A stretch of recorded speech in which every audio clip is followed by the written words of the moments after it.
Hello, this is Ryan Michael Galloway with We Don't Need No Stinking Record Company.com, and today I'm hanging out with a new friend of mine, David Spangenberg, better known affectionately as Professor Pooch out there if you want to check him out, who is an expert on entertainment law, and particularly, well, I'll let you tell him, tell anything that's pertinent, but anyway, I've learned a ton from him and from reading his material lately, and well, you know, I just thought maybe I'd pitch a few questions at David and see what he'd come up with in terms of answers in a conversation here.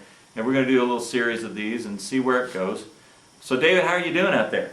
I'm doing fine. Thanks for having me on. You bet. You're in Philadelphia. That's where you're based, correct? Yep, in rainy Philadelphia. Rainy Philadelphia, sunny Texas, and that's just the way it works. Like I was saying a few minutes ago, you're getting the weather that we got several days ago. Lots of rain and wind. Thanks a lot.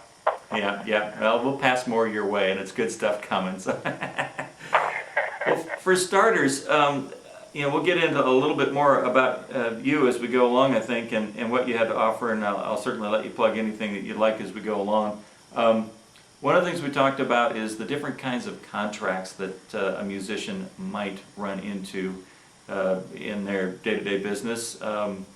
I wonder if you could sketch a few of those out, and then maybe we'll go back and go in depth on a few of those at another time.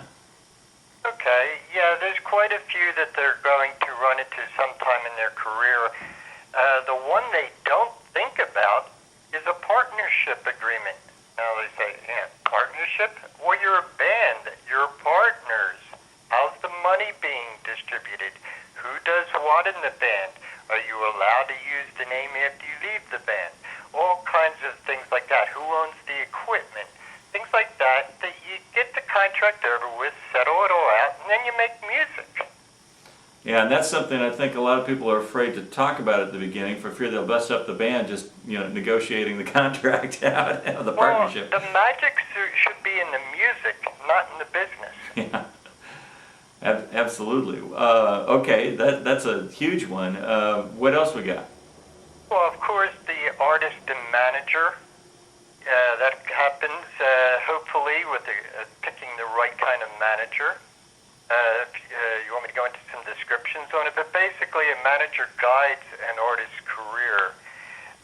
The two things that don't show up in a management agreement, and some of these things have to be thought of, is you're not just signing with management, you're signing with a person who's a manager, or people that are within a management company. And two things that won't show up in any management contract are, can you trust this person? Right. And can they actually advance your career? They might want to, but can't do it for one reason or another. I will go in depth on that at one point, but I know exactly what you're talking about. I had a management contract. I had two management contracts with folks way early on, and the issue did not have anything to do with the contract. It had to do with competency and trust. And you know, I didn't even know them when I signed with them. And now, I mean, these days you can get on the internet and find out about people, but there was no way. I didn't know their reputation. I didn't know anything. I was just this dumb kid who said, "Oh, somebody's going to make me famous." So. Hey, I was there too. Gotcha. Well, what other contracts should we be paying attention to or expecting to see? Well, there could be the artist with the record company or a production company. Even though nowadays it almost pays to form your own record company and you still have to sign contracts. But with all the different kinds of contracts out there that the record companies are using, everything's changing. The industry has changed dramatically in just the last 4 or 5 years, you know, due to the digital revolution and the internet, etc., which affects everything. And it's a long subject. We could talk years on artist record company contracts. There's the good, the bad, and the ugly. So we will get around to that, at least touching on it a little bit more. I understand that if you start your own publishing company, your own record company, it's a good idea to sign a contract with yourself, so to speak. Oh, definitely. Well, it's very simple. People don't think about it. Let's take the songwriting one. You know, with the publishing company. You should form your own publishing company, and as a songwriter, you should sign yourself exclusively to yourself. The reasons, two major reasons. One, saying, "Hey, Pooch, I sold my publishing company. Why did my songwriter's money stop?" And it's very simple. They never signed a songwriter's contract, so they sold the publishing, and so they're not getting paid as a songwriter. Oh boy. The second thing is, you're almost always going to have to split your publishing with somebody else if you start going up the ladder.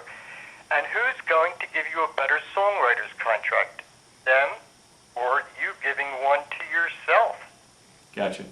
You know, you're going to give yourself a better contract. Now, it still has to be legal and it should be done by somebody who knows what they're doing, but they're going to protect you. Just like the publisher you would be dealing with later down the line is going to have a lawyer to protect them. That is an excellent start, and I would like to go ahead and wrap this little vlog up, and let's address some more stuff in the next segment. Ladies and gentlemen, I'm right now with Professor Pooch, who's advising us, and I'm with We Don't Need No Stinking Record Company.com, and I'm Ryan Michael Galloway. Stick with us, we got more coming.